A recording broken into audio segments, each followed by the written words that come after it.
What is going on, everyone? Welcome back into another edition of the 415ers podcast, Odyssey Sports Podcast Network. Evan Giddings and Marc Grandy with you as always, Monday, Wednesday, and Fridays, coming at you here on a midweek hump day between week 7 and week 8. 49ers fall, of course, last week into the Chiefs. They get ready for the Rams. But first, Marc, my good sir, how are you doing? I'm doing well. A tough loss for the 49ers over the weekend, but you got the Rams coming up, so no time to dwell on that. You got to turn the page, and I'm looking forward to it. No, certainly not. We're kind of moving towards that midway part, pardon me, of the NFL season, and obviously this is going to be hopefully a new look Niners team with the addition last Friday or Thursday night thereabouts of the Christian McCaffrey addition. Couple days of practice, they get him in against Kansas City, but this is sort of the first full week for McCaffrey and the 49ers, and that's sort of where I want to start, Marc. Is this whole concept of Christian McCaffrey being, we talked about it that night. I mean, an adrenaline shot in the biggest kind of way for the 49ers at the running back position, potentially in the slot, a huge boost to the offense, hopefully, but seemingly appropriately, he's going to be wearing number 23. That was the number of points that the 49ers put up against the Kansas City Chiefs, and people are, of course, hoping for much more this upcoming weekend against the Rams. But I want to start with the question of, as for those of you watching on YouTube, like, did Christian McCaffrey and that deal solve the 49ers' big issues? Because, look, whether or not the offense had been sort of lacking through the first 5 or now 6 weeks, the problem on Sunday was defense, Marc. Look, they allowed 44 points, and a lot of the issues kind of came from the interior or in the trenches on both sides of the football. So, I would just want to get your thoughts first and foremost. Like, how do you feel like the trade affected this team, and maybe did it actually address some of the larger systemic issues for the 49ers? Well, I think it's probably a little too early to tell there because while the 49ers, maybe there are some other areas where you could say help was potentially needed more. And I think we'll dive into that in a little bit. It was one game, a game in which he saw only 10 touches and played 21 snaps, I think the number was. Um, and he barely even knows the playbook, and he's going to get more action as the season rolls along. I think when you also consider the fact that he's by far the most talented running back that Kyle Shanahan has ever had as the head coach of the 49ers. Apologies to Matt Breida and Raheem Mostert and a number of other names. There's just no comparison to Christian McCaffrey. So I think until we see what Christian McCaffrey is able to do, when he's fully indoctrinated into the Kyle Shanahan scheme, I think it's too early to have those conversations. But you look at, the injuries to the defensive backfield. I mean, with Emmanuel Mosley, Jason Verrett still hasn't been back. Jimmy Ward has been in and out. He played last week against the Chiefs, and with a cast on his arm for that broken hand, he got through it without any issues. That's good news. But considering the injuries there, maybe some fans are thinking, hey, with all those picks that you traded to get McCaffrey, you could have traded, one of those picks to get, a decent defensive back. You could have traded another one to shore up some depth on the defensive line because you had a lot of injuries there. Maybe you could go out and acquire a guard on the offensive side of the ball.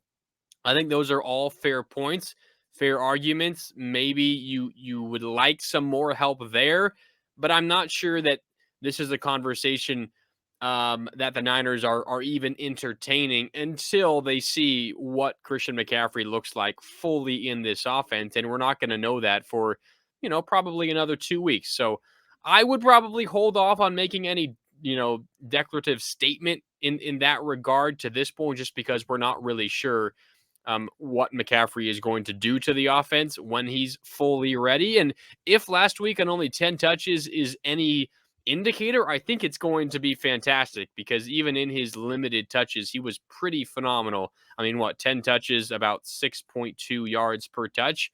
That's pretty good. And, he's only going to get more comfortable and get better and produce more, you would think. So I think the acquisition is perfectly fine and it's going to do wonders. But you could probably make a case that the team could use some help elsewhere as well. Yeah, no, and that's sort of what we brought up on the podcast, at least a little bit when the trade went down is okay, so this signifies that the 49ers, at least to me, kind of the two things that I take away from that is you feel like you need a little more help on offense, and it signals that this year needs to be a must-win season, or like, Hmm. you at least need to make the playoffs, and potentially win a game. That is what this move signifies to me, in that, Kyle Shanahan believed there need to be some more help offensively. And look, McCaffrey is certainly not going to solve all of the injury issues. I know that for the time being, he shores up maybe a running back position that Kyle Shanahan would like to rely on a little more heavily, considering the limitations specifically at quarterback and the limitations around the offense right now. Look, they were in the bottom half before last week as far as points per game. Christian McCaffrey is a playmaker. He definitely adds something, I mean, to multiple positions, and hopefully will take some pressure off of some guys who maybe have or haven't been performing. But this is kind of where I'm going is, look, Christian McCaffrey is a player that throughout his career has averaged roughly, 15 to 20 touches per game between passing and out of the backfield, and probably should be getting around that, at least on the 49ers offense. But we talked about the math, Mark, and have ad nauseum throughout this season of, okay, you got Debo, you got Ayuk, you got Kittle, Jawan Jennings has been getting some targets as well. And of course, Jeff Wilson Jr. has been taking over for Elijah Mitchell, who's expected to be back hopefully after the bye off that high ankle sprain that he sustained earlier on this season. So when you factor in the math, to me, McCaffrey is a player that is absolutely, like you mentioned, he's the best running back that of the Kyle Shanahan era. But I just wonder how much more complex he makes the math as far as touches are concerned around the offense. And I think, look, George Kittle said it after the game on Sunday against the Chiefs. We need to try and sort of get the ball into different playmakers' hands at the right time. And I mean, he had 8 catches. Brandon Ayuk had 11 targets in that game. I know Debo Samuel didn't get the ball as much, but if Jimmy Garoppolo, I think the equation for the 49ers is for him to be throwing the ball around 20 to 25 times per game. You want to try and move the ball on the ground. Is McCaffrey going to be a bell cow back? I don't know, but I'm just curious as to how he sort of muddles the offensive equation that we deem to be one for the 49ers success, if he's a guy that's, going to come in and demand the football maybe more than Debo, Kittle, or Ayuk, because I think at this point, Mark, I would label McCaffrey their best offensive player. Yeah, I mean, he probably is. I think where this conversation, becomes interesting is when you consider what it took to get McCaffrey, and, around the league, what other, relatively quality players are, being acquired for. You look at James Robinson, who was just traded, also a running back, traded from the Jaguars to the Jets. Of course, the Jets dealing with the unfortunate injury of Brees Hall, their star running back who was breaking out and was looking to become, a superstar. He tore his ACL and is out for the year. But the Jets, led by former 49er defensive coordinator Robert Saleh, are still trying to go for it. They acquired James Robinson for a 6th-round pick that could potentially become a 5th, depending on how James Robinson plays for the Jets. So you consider that the 49ers gave, 4 total picks up, and the one with the least valuable pick was a 5th-round pick. The Jets gave a 6th-round pick that could potentially be a 5th for a running back in James Robinson. So maybe the question becomes, if regardless of how McCaffrey does, I mean, he could be just fantastic, but is he worth a good running back, a great running back, and then maybe not getting something else? Now, it's a matter of, how the money works, but let's just entertain this for just an example and see how maybe you might think of this, I might think of this, how 49er fans might think of this.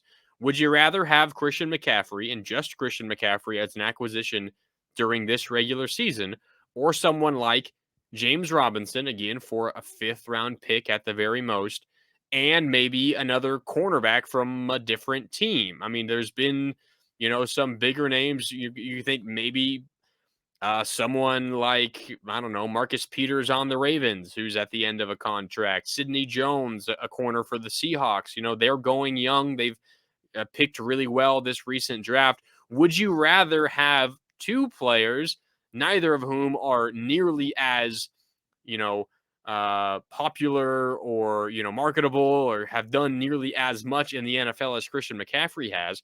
But would you rather, have those two players for maybe a relatively similar draft pick haul, maybe even less than it took just to get Christian McCaffrey? There is, kind of an opportunity cost that you have to be thinking about in these moments, because it's not only getting this player versus this player, it's getting this player in addition to maybe not having someone else additionally. Now, I would probably argue the Niners wouldn't be wanting to acquire multiple players because of their, salary cap situation.